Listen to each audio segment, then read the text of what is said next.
राधे राधे भक्तों, आज मैं आपको भाद्रपद शुक्ला एकादशी की कथा सुनाने जा रही हूँ। युधिष्ठिर कहने लगे कि हे भगवान, भाद्रपद शुक्ला एकादशी का क्या नाम है, इसकी विधि और महात्म्य क्या है, कृपा करके आप विस्तार पूर्वक कहिए। तब श्री कृष्ण कहने लगे कि हे राजन, इस पुण्य, स्वर्ग और मोक्ष को देने वाले तथा सब पापों का नाश करने वाली उत्तम वामन एकादशी का महात्म्य मैं तुमसे कहता हूँ। तुम ध्यान पूर्वक सुनो। यह एकादशी जयंती एकादशी भी कहलाती है। इसका व्रत करने से वाजपेयी यज्ञ का फल प्राप्त होता है। पापियों के पाप का नाश करने के लिए इससे बढ़कर और कोई उपाय नहीं। जो मनुष्य इस एकादशी के दिन मेरी यानी वामन रूप की पूजा करता है, उससे तीनों लोग पूजे जाते हैं। अतः मोक्ष की इच्छा करने वाले मनुष्य इस व्रत को अवश्य करें। जो कमल नयन भगवान का कमल से पूजन करते हैं, वह अवश्य भगवान के समीप जाते हैं।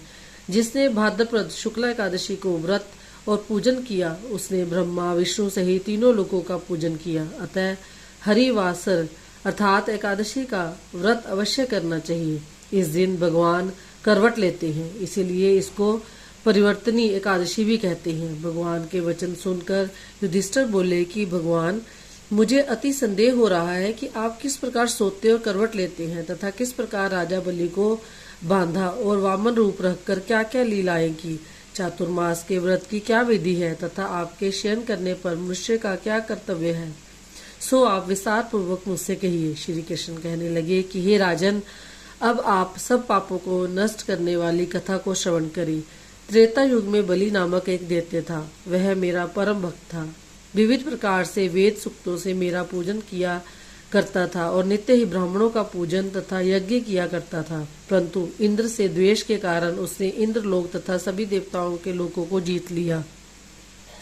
तब सब देवता एकत्र होकर सोच विचार कर भगवान के पास गए और बृहस्पति सहित इंद्रादिक देवता प्रभु के निकट जाकर और नतमस्तक होकर वेद मंत्रों द्वारा भगवान का पूजन और स्तुति करने लगे। अतः मैंने वामन रूप धारण करके 5वां अवतार लिया और फिर अत्यंत तेजस्वी रूप से राजा बलि को जीत लिया।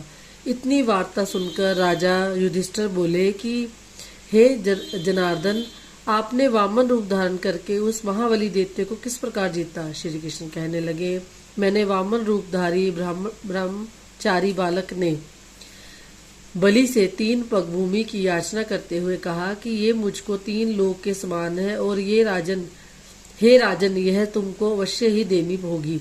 राजा बलि ने इसको तुच्छ सी याचना समझकर 3 पग भूमि का संकल्प मुझको दे दिया और मैंने अपने त्रिविक्रम रूप को बढ़ाकर यहाँ तक कि भूलोक में पद, भूलोक में जंघा और स्वर्गलोक में कमर, महलोक में पेट, जनलोक में हृदय, यमलोक में कंठ की स्थापना कर सत्यलोक में मुख, उसके ऊपर मस्तक स्थापित किया। सूर्य, चंद्रमा आदि सब ग्रह गण, योग, नक्षत्र, इंद्र आदि देवता और शेष आदि सब नागगणों ने विविध प्रकार से वेद सूक्तों से प्रार्थना की।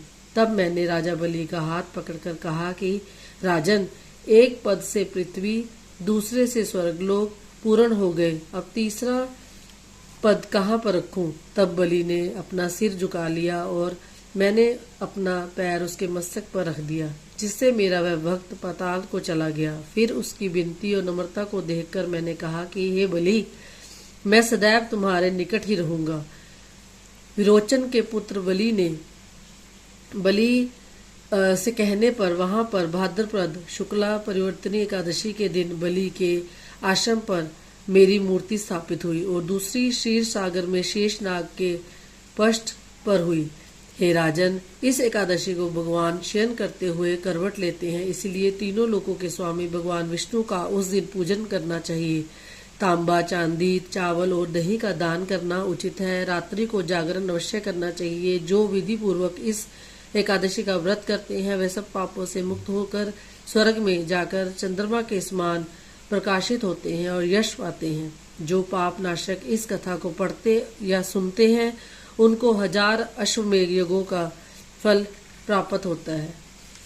बोलो विष्णु भगवान की जय।